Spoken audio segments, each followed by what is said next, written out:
can you tell us some situations or instances where you've had to have the tough discussion with the athlete who may have taken exception to something you said? Well, it was 2 years ago, and the Hawks were struggling. We were talking about the leadership thing and Trae taking over the team, and he had a nice win. I always CC Trae when I'm going to talk about an athlete if he's got a social media account. And I was like, hey man, great effort, more like that. Trae comes back, I don't work for you, ho. So that was like, oh, okay. Trae just called me a ho on social media, and then it had T-shirts, and I was like, well, I'm going to get some of that action, But no, and we still haven't gotten Trae in studio. I'd love to hash it out, because I just thought, like everybody else in the league, there's a maturity thing, and eventually the light clicks on.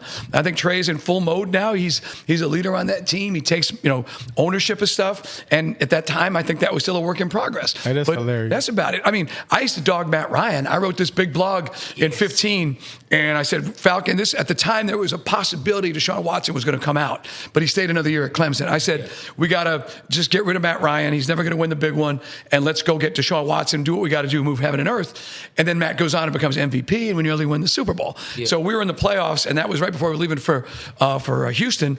And I went to Matt. Not that Matt gave a crap, and he's a good dude. But I said, hey Matt, I just want to say I'm so sorry. I totally had it wrong, and totally dissed you. And obviously you put in you have a great season, and so you apologize. I said the same thing to Shanahan at the Super Bowl. I was killing Shanahan in 15.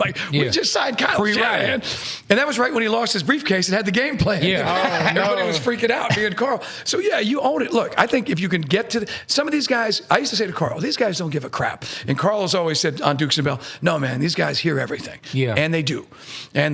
So yeah, I mean, like with Grady, I always felt Grady was miscast in a 4-3 into a 3-4. I never thought Grady fit in this defense. Yeah, you better have a big dude next to him, and Grady could really eat in. I think Grady. Last time I saw Grady, he was like, brr. I'm like, okay, Grady's not going to say hi to me now, but we love Grady. He's the heart and soul of the team. Yeah, but you can't sugarcoat it. You got to tell it like it is. Yeah.